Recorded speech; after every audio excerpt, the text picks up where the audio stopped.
Hi, and welcome to Goals with Gary. I wanted to talk to you today about 5 things that your goals should include, or 5 aspects that when you set goals, they should include. I didn't make these up, I stole them, but they are very relevant when you're setting goals, and they'll help you to achieve your goals when you include these 5 things. So let's look at them. So the first thing, and we're using the acronym called SMART. So we're calling SMART, we can use the term SMART goals. But the first letter in the acronym SMART is S, and it stands for specific. So when you're setting a goal, you want to be specific. Let me give you an example. So a very general, non-specific goal would be, I want to lose weight. Well, that's pretty general, because if you lose 1 pound, did you complete your goal? No, you need to be more specific, like I want to lose 20 pounds. Now, another example of that, I want to be healthier. Well, how do you measure that? What does healthier look like? Maybe more specific could be, I want to lower my cholesterol to 200, or I want to get my blood pressure down to a certain number, something that's measurable, something that you can tell when it happens. So be specific when you make your goals. Don't just be general. So the second letter in the SMART acronym is M. That stands for measurable. How do you know if you reach your goal unless you have some way of measuring your goal? For instance, one of my goals is to lose 2 inches off my waist by doing an 8-minute ab video for 60 days. Well, that's pretty easy. I measure my waist before I start, I do the 60 days, and then I measure my waist after it. That's very, very measurable. That can include so many things. If you want to run a faster mile, you time yourself. If you want to do more push-ups or more pull-ups, you measure before, during, and after. So it needs to be something measurable.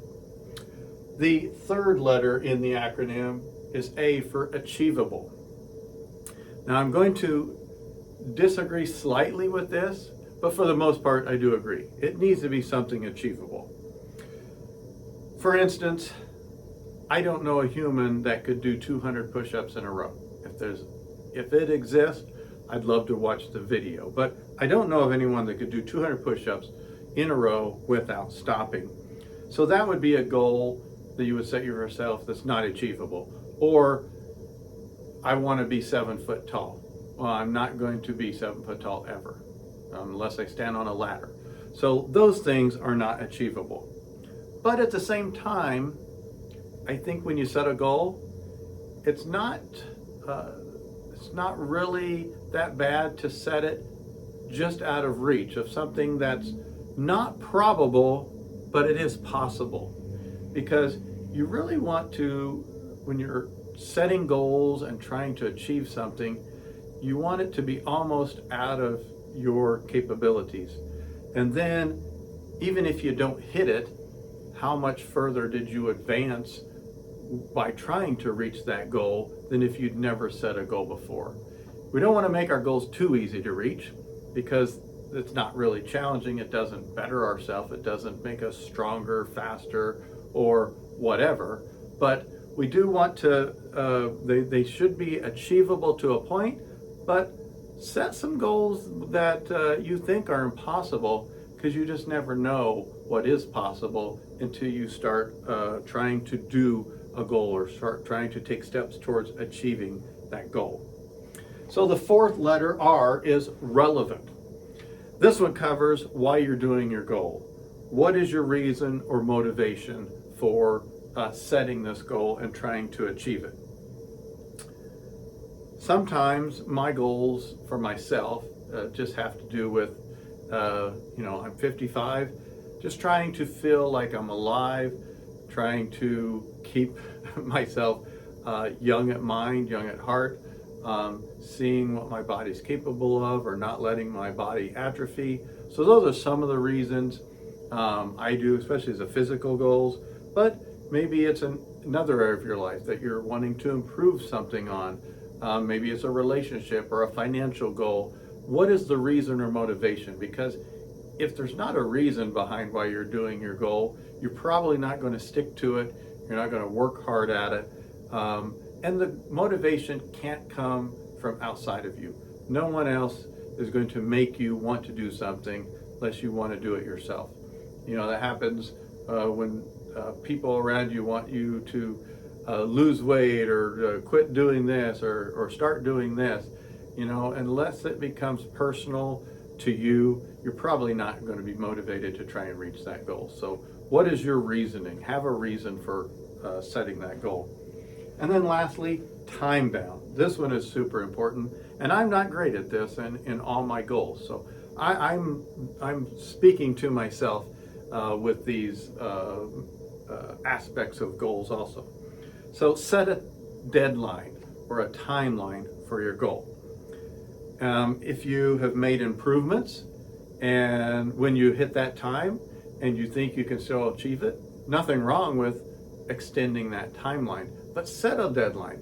Because if you don't press yourself, then you're probably not going to be motivated to hit that goal. Now, sometimes there's things at work that are timely that you have to do. Maybe you've got someone above you that needs a certain thing done by a certain time.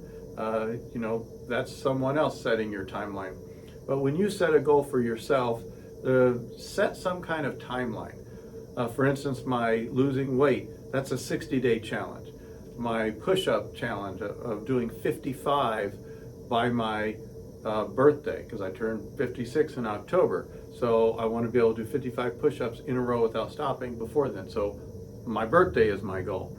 So try and set a goal, because it gives you motivation, helps you to think, what steps do I need to take to accomplish it by that time?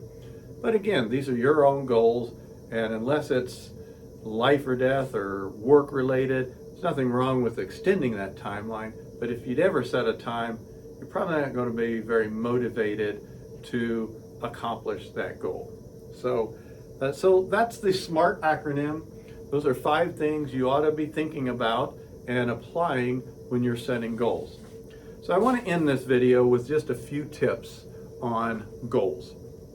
So number 1, and this is really, really important, break down your larger goals into smaller goals.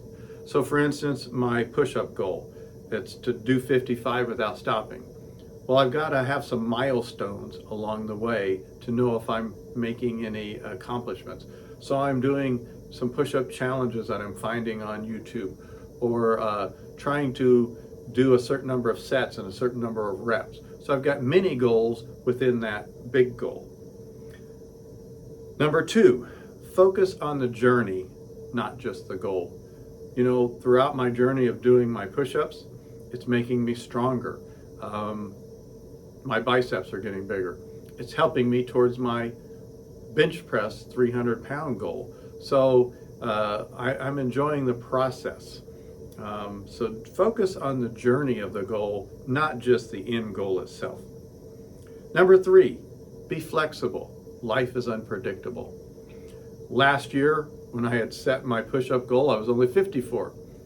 So my goal was 54 push-ups. I ended up getting a hernia, and doctor said, don't do push-ups. So I had to stop. So be okay with that, you know, especially when they're not life or death situations. You know, it's okay. These are your goals. You can do them on your timeline, but be flexible, okay? And life is going to throw you curveballs. Just work with them and keep moving forward, one step at a time. And then one more piece of advice is celebrate milestones and victories. You know, each time I make a new maximum in push-ups or bench press, I celebrate. I want to reward myself so that I'm motivated to keep going. And then last but not least, this is a quote from a gentleman by the name of Jamie Brinkus, and he says, remember, you don't have to be perfect.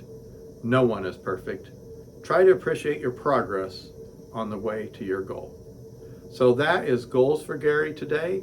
Thank you for watching. If you haven't subscribed, please do so. Hit the like button, comment, and share this video if you would. Thank you.